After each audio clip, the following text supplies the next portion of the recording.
नमस्कार, आप सभी का स्वागत करता हूं मैं अपने चैनल अभिनव क्लासेस पर।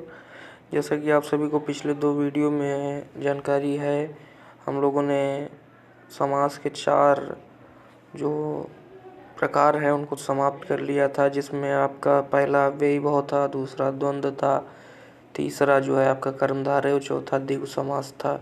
उसको हम लोगों ने समाप्त कर लिया था। अब हम लोग क्या करेंगे, थोड़ा सा अव्ययी भाव और द्वंद्व के जो उदाहरण हैं, जो एग्जाम्पल हैं, उनको पहचानेंगे किस तरीके से। जो थ्योरेटिकल पार्ट में हमने बताया है, अगर उसको आपने ध्यान से देखा है तो जितने भी एग्जाम्पल मैं अभी लेकर के आया हूँ आपके लिए, वो सारे आप बहुत आसानी से समझ जाएंगे कि जो है किस तरीके से हम उनको चेक करेंगे, कि देखते ही चेक कर लेंगे कि ये किसका है और क्यों है। ठीक है, तो सबसे पहले हमको ध्यान रखना है कि अगर हम अव्ययी भाव का एग्जाम्पल देख रहे हैं तो हमको कुछ चीज़ों को समझ में रखना है, याद में रखना है। एक तो अव्यय का और दूसरा आपका उपसर्ग का। एक अव्यय का और दूसरा उपसर्ग का, ये इसका 2 चीज़ों का अगर आप ध्यान रखते हैं तो बिल्कुल आपको समझ में आ जाएगी बात कि ये जो है वो समास अव्ययी भाव समास क्यों हुआ। ठीक है, चलिए आगे चलते हैं। और जिन्होंने भी अभी तक भी ज्वाइन ना किया हो चैनल, वो ज्वाइन कर लें, क्योंकि वीडियो लगातार आती रहेंगी। और जैसा कि आप सभी को पता है कि यूपीपी का नोटिफिकेशन आउट हो गया है, लगभग 27,000 पदों का, तो उसमें भी आपको मदद मिलेगी। जो आपके 37-38 क्वेश्चन आते हैं वो सारे के सारे आपको यहाँ से मिल जाएंगे। बस धीरे से आप सबका सहयोग बना रहेगा, धीरे धीरे वीडियो आगे बढ़ते रहेंगे और आपको चीज़ें समझ में आती रहेंगी। क्योंकि जैसे जैसे वीडियो आगे बढ़ेंगी वैसे वैसे उनके अलग अलग तरीक़ों को आप समझेंगे।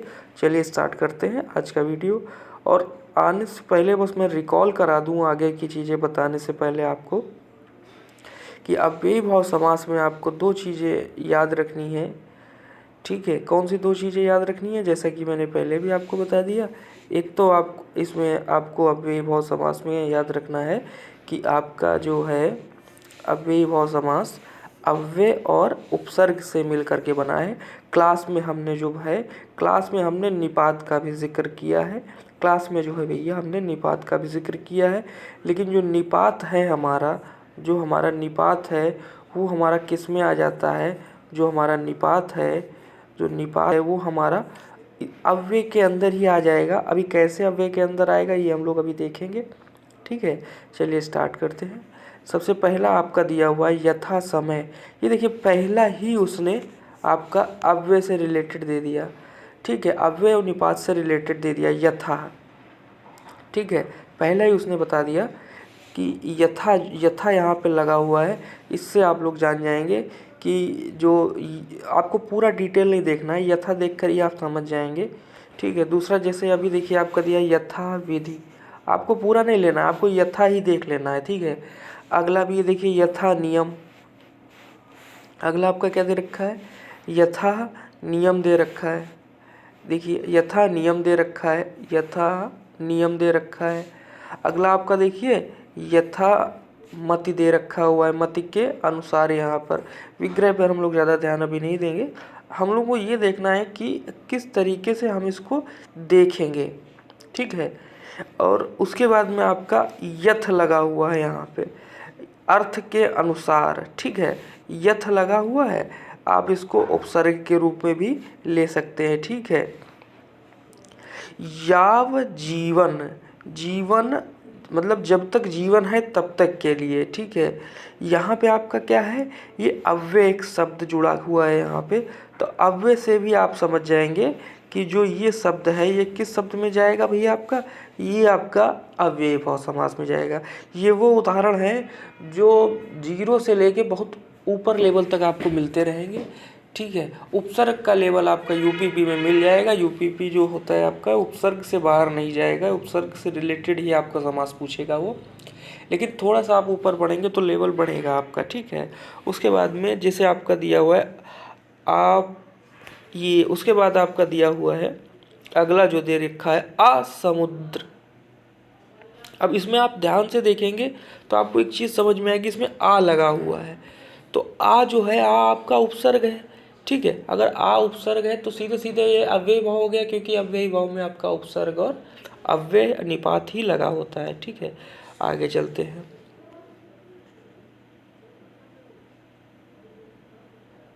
एक अभी रह गया ये वाला, आपाद मस्तक। ठीक है, ये एक शब्द ऐसा है जो काल परिस्थिति स्थिति में नहीं बदलेगा। ठीक है, चाहे ये आप किसी के लिए भी प्रयोग करें, चाहे ये किसी के लिए भी आप प्रयोग करें, सेम प्रयोग करेंगे इसको। इसीलिए इसका पैर से मस्तक तक इसका मतलब होता है पैर से मस्तक तक। ठीक है, उसके बाद में आपका आता है प्रतिक्रिया। इसमें तो आपको बिल्कुल आराम से दिख रहा है, इसमें प्रति जो लगा हुआ है, प्रति उपसर्ग का जिक्र यहाँ पे किया गया है। अगला प्रत्यक्ष है। प्रत्यक्ष को जब आप तोड़ेंगे तो प्रतिधन अक्ष में टूटेगा, प्रतिधन अक्ष में टूटेगा। तो यहाँ पर आपको ये जानना होगा, प्रतिधन अक्ष में टूट रहा है तो प्रति आपका उपसर्ग है। ठीक है, प्रत्यंग अगला है, अंग अंग मतलब प्रत्येक अंग।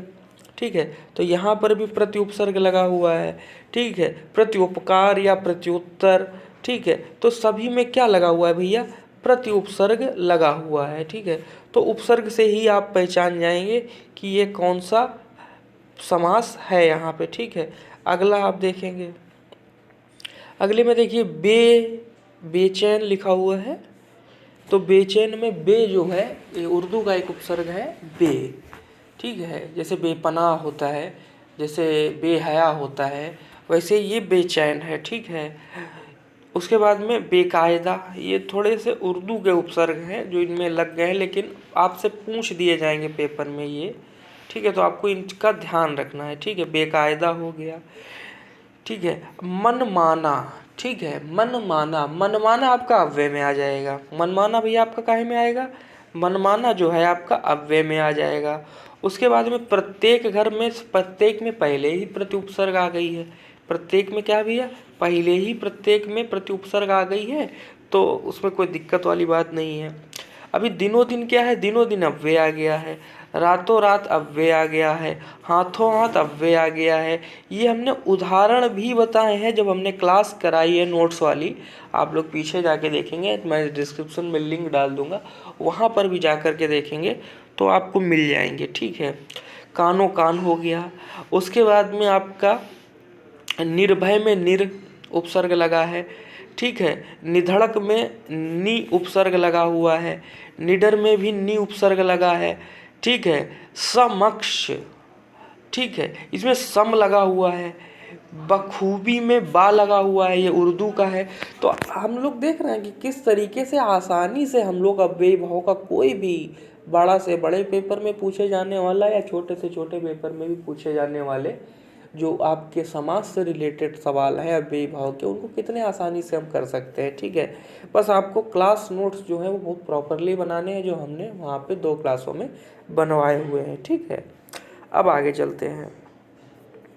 ये जो उदाहरण थे, इसके बाद में आपका आता है साफो साफ। जैसे अभी रातों रात था वैसे ही साफो साफ हो गया।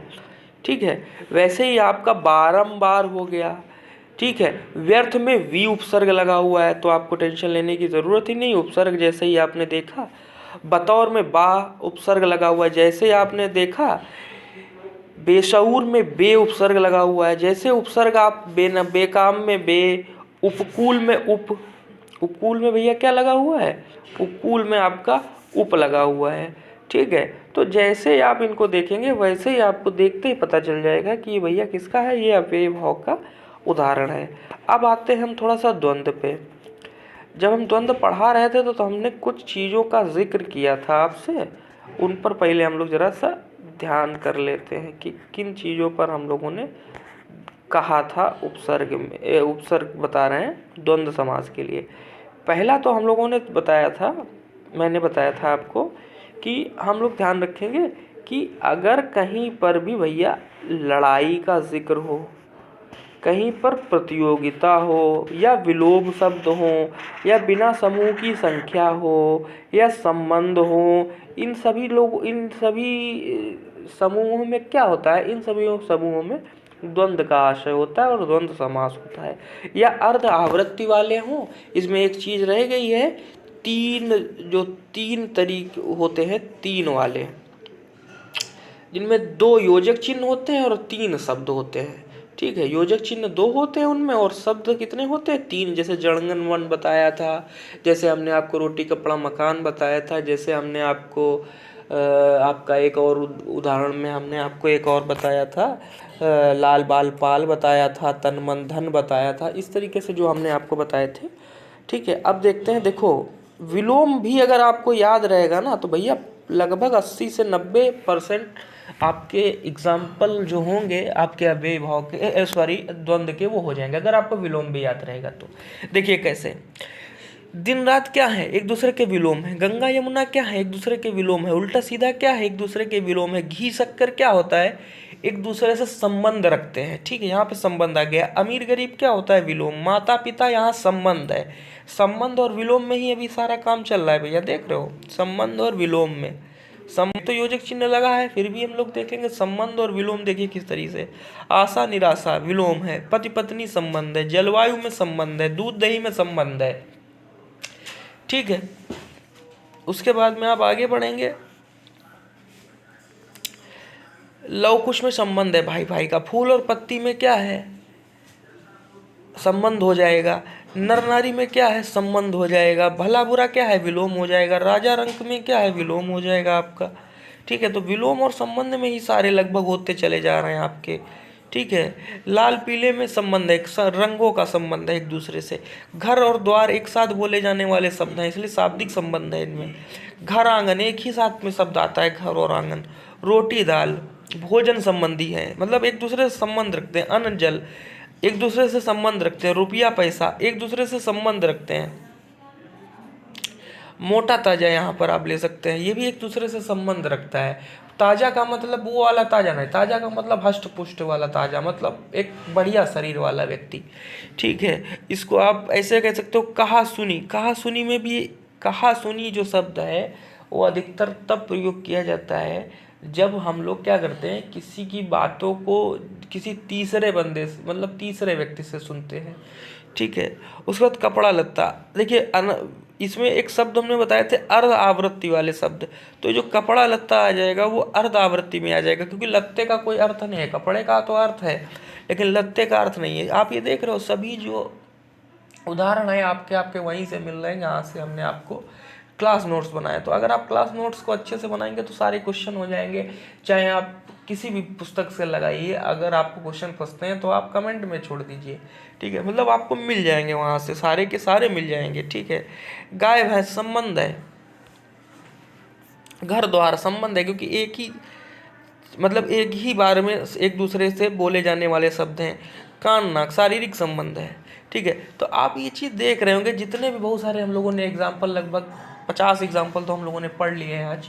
तो ये सारे एग्जाम्पल में क्या पता चला, अगर हमको मेन वर्ड्स पता है, उनकी कीवर्ड्स पता है, हमको थ्योरेटिकल पार्ट हमारा मजबूत है, तो हम बहुत आसानी से उस चीज़ को कर सकते हैं, उसके उदाहरणों को समझ सकते हैं। ठीक है, विलोम या संबंध समझकर आप बहुत सारे द्वंद्व के उदाहरण को लगा सकते हैं। उपसर्ग और अव्यय समझकर आप लगभग सारे अव्यय भाव समास के उदाहरण को लगा सकते हैं। लेकिन बस क्या करना है, क्लास नोट्स जो आपको दिए जा रहे हैं उन क्लास नोट्स को बहुत अच्छे से लिखना है और समझना है। ठीक है, और एक नंबर आपको दिख रहा होगा, इस नंबर पे अगर आप व्हाट्सएप करेंगे तो इस नंबर पे व्हाट्सएप करने से ये जो PDF है ये आपको प्राप्त हो जाएगी। और मिलते हैं नेक्स्ट वीडियो में। नेक्स्ट वीडियो में हम लोग और अन्य उदाहरणों के साथ मिलेंगे, अन्य समास के साथ में। वीडियो देखने के लिए धन्यवाद। जिन्होंने अभी तक ज्वाइन ना किया वो ज्वाइन कर लें और आगे शेयर करते रहे। वीडियो को थोड़ा आप पूरा देखने की कोशिश करेंगे तो आपको ज़्यादा चीज़ें समझ में आएंगी। वीडियो देखने के लिए धन्यवाद।